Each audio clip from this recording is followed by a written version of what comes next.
दोस्तों, social media की जो दुनिया है बड़ी चकाचौंध भरी दुनिया है। इस दुनिया में जो आगे बढ़ जाता है और जितना ही आगे बढ़ता है उतना ही दलदल में खिंचता चला जाता है। ऐसी दुनिया है, जो भी एक बार इस दलदल में फंस जाता है वो निकलने का मन नहीं कर पाता, निकल नहीं पाता है। ऐसी ही दुनिया ने एक घर को बिल्कुल बर्बाद कर दिया। इसी सोशल मीडिया के जरिए दो लोग मिलते हैं, वो लोग मिल करके साथ में बातचीत करते हैं बैठ करके, और जीने मरने की भी कसम तय हो जाती है उनकी। वो भी कहते हैं साथ ही रहना है, साथ ही मरना है। सब कुछ हो जाता है और सब कुछ होने के बाद बहुत प्यार भी होने लगता है दोनों में। लेकिन ये सब हो जाता है इस चकाचौंध दुनिया में रह करके। लेकिन दया वाली खबर तो तब आती है जब इसी चकाचौंध दुनिया में दो मरण हो जाते हैं, और जो मरण हो जाते हैं तो उनका कोई पता नहीं होता है। तब इसका आश्चर्यचकित होता है कि ये हुआ तो हुआ क्या। ऐसी दुनिया में फंसने के बाद व्यक्ति निकलने की कोशिश बहुत करता है लेकिन निकल नहीं पाता है, क्योंकि जो सोशल मीडिया की एक दुनिया है वो बड़ी गम भरी दुनिया है, चकाचौंध दुनिया है, जिसमें एक बार व्यक्ति आ जाता है वो निकलने की कोशिश करता है लेकिन निकल नहीं पाता है। इसी तरह से जब दो मरण हो जाते हैं तब इस कहानी में हमारे चैनल पर अंत तक बने रहिए। अगर हमारे चैनल पर नए दर्शक मेहमान बन के आए हैं तो हमारे चैनल को सब्सक्राइब जरूर करें और लाइक भी करते रहें, ताकि हमारा हौसला बढ़ता रहे आपके लाइक और सब्सक्राइब से। तो आइए आगे कहानी के बारे में। एक छत्तीसगढ़ प्रदेश का एक जिला होता है कबीरधाम। उस कबीरधाम जिला के पास में एक मुख्यालय लगता है कवर्धा। उस कवर्धा में एक शिक्षक कॉलोनी होती है, यहाँ पर पढ़े लिखे लोग रहते हैं, शिक्षक रहते हैं, डीएम एसडीएम एसपी रहते हैं। उस कॉलोनी की बात है कि एक बुजुर्ग हुई उसी कॉलोनी में निवास करते थे, रह रहे थे। बुजुर्ग जब सुबह को घर से चारपाई छोड़ते हैं और घर में घूमते हैं, क्या देखते हैं, घर में बदबू आ रही है, दुर्गंध आ रही है। तो घर के लोगों से पूछताछ करते हैं, तो घर के लोग कहते हैं पास में एक पड़ोसी रहते हैं, उनके घर में साफ सफाई नहीं होती है इसलिए दुर्गंध आती है। उनके पास में वो बुजुर्ग पहुंच जाते हैं, उनसे कहते हैं तो अपने घर में साफ सफाई क्यों नहीं रखते हो, जो हमारे घर में इतनी दुर्गंध आती है, साफ सफाई करके रखा करो। तो उनसे कुछ काश नहीं हो जाती है, काश नहीं हो जाती है। वो अपने अपने घर में चले जाते हैं। जब घर में चले जाते हैं तो इसी बीच उसी एसपी साहब का ऑफिस भी था। एसपी साहब आते हैं, ऑफिस में बैठते हैं, फरियादों की सुनते हैं, और जब बैठते हैं तो उनको ही वही दुर्गंध नजर आती है, सुनने को मिलती है। जब ये सब देखते हैं तो वहाँ के जो लोग होते हैं उनसे कहते हैं सफाई करने के लिए, सफाई कराते हैं। सफाई कराते हैं लेकिन उस दुर्गंध पे कोई फर्क नहीं पड़ता है, आगे बढ़ती चली जा रही है। एसपी साहब धीरे धीरे बैठे रहते हैं। 5 बज जाते हैं। 5 बजे के बाद जब ऑफिस को बंद करते हैं और हम जब बाहर निकलते हैं तो अभी दुर्गंध उन्हें सूंघने को मिलती है, बदबू आ रही है। उसे ये सोचते हैं कोई बात नहीं है, आ रही है, क्या करें, वहाँ गाड़ी में बैठ करके अपने घर की तरफ चले जाते हैं। इधर सब लोग देखते हैं लेकिन कहीं कोई सुराग नहीं मिलता है इस बदबू का। सबके घर खुले हुए हैं उस कॉलोनी में, केवल एक घर बंद है, वो भी ताला पड़ा हुआ है। वहाँ पर एक व्यक्ति होते हैं, वो देखते हैं उस घर को और देख करके पुलिस को सूचना देते हैं। कहते हैं साहब, इस कॉलोनी में सबके घर साफ सफाई से खुले हुए हैं लेकिन एक घर में ताला पड़ा हुआ है, आप वहाँ पर देखो। पुलिस आती है। उस व्यक्ति के कहने से पहले तो उससे संपर्क करने की कोशिश की जाती है, लेकिन कोई संपर्क जब नहीं हो पाता है तो पुलिस उस ताले को तोड़ती है।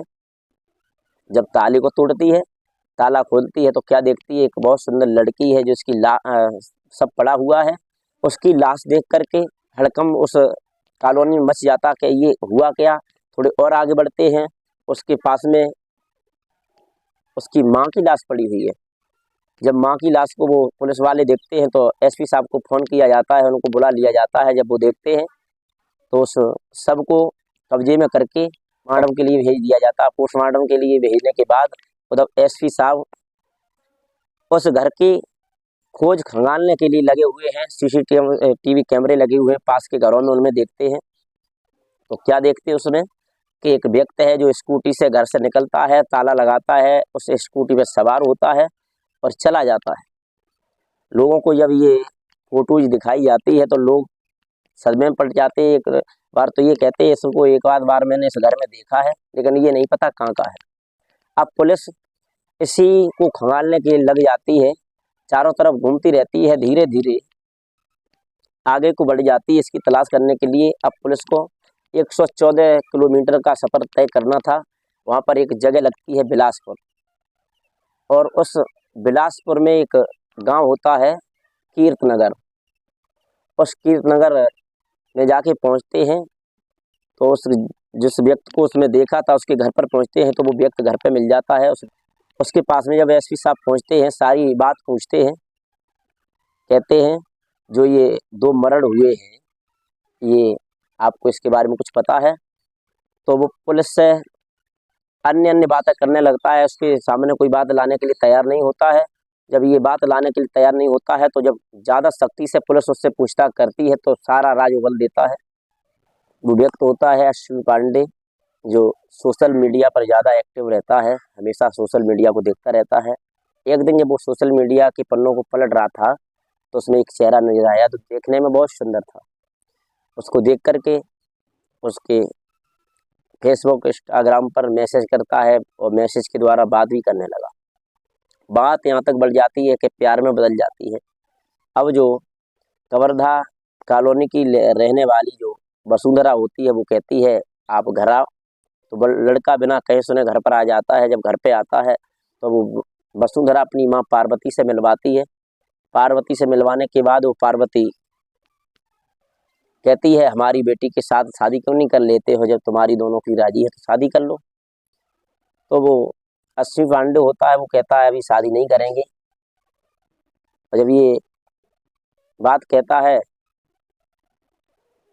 तो माँ बेटी दोनों क्रोध में आ जाती हैं, कह देती हैं अगर तुम शादी नहीं करोगे तो हम तुम्हें जेल भेजवा देंगे। वो लड़का कहता है मैं अभी शादी नहीं करेंगे, क्योंकि उस लड़की की शादी 1-2 बार नहीं बल्कि 3 बार हो चुकी थी और बच्चे भी थे। जिस जगह पर शादी होती है उससे तलाक ले लेती है और घर पे चली आती है। यानी इसी तरह से 3 बार कर चुकी है। वो लड़का इसलिए बचना चाहता था, लेकिन दोनों की जगह पर पहुंच करके दोनों में बचना नामुमकिन था, और नामुमकिन होने के साथ साथ वो फंस गया। लड़की से कहा जाता है, उसकी माँ कहती है पार्वती मेरी बेटी से आप शादी कर लो। तो वो लड़का मना करता है, कहता है अभी शादी नहीं करेंगे। जब ये बात सुनती है वो माँ तो कहती है शादी तो तुम्हें करनी ही पड़ेगी, चाहे कुछ भी कर लो। जब मना करता है तो माँ बेटी थाने में जाती हैं, एक FIR दर्ज कराती हैं उस लड़के के नाम। जब FIR दर्ज कराती हैं तो लड़का पकड़ के वहाँ पर आ जाता है। दोनों के साथ में पूछताछ होती है तो लड़का हामी भर देता है, कहता शादी कर लेंगे। वहाँ से चला आता है। धीरे धीरे समय आगे बढ़ता चला जाए, समय का चक्र बढ़ता जा रहा है। उधर लड़की भी सोचती है हमारी शादी होगी, उधर लड़का सोचता है मैं शादी न करूं, इससे इसी में भलाई है। लेकिन वो लड़की कहाँ मानने वाली थी। एक दिन वो घर पर बुलाती है और कहती है आओ कुछ बात करेंगे शादी के बारे में। वो लड़का घर पर आता है, और जब घर पर आता है तो उसके साथ में 3 दिसंबर सन 2023 को शादी के कागजातों को पेश करता है और कहता है मैं शादी करना चाहता हूँ। उधर कागजात पेश कर देता है। इधर 22 फरवरी सन 2024 को घर में आता है उस लड़की के, और शादी की बातें चलने लगती हैं। तभी वो लड़का कहता है ऐसा चल करो आप हमारे साथ में चलो, मार्केट चल रही है। लड़की को ले जाता है और ले जा करके मार्केट में ब्यूटी पार्लर की दुकान पे छोड़ता है मेकअप कराने के लिए।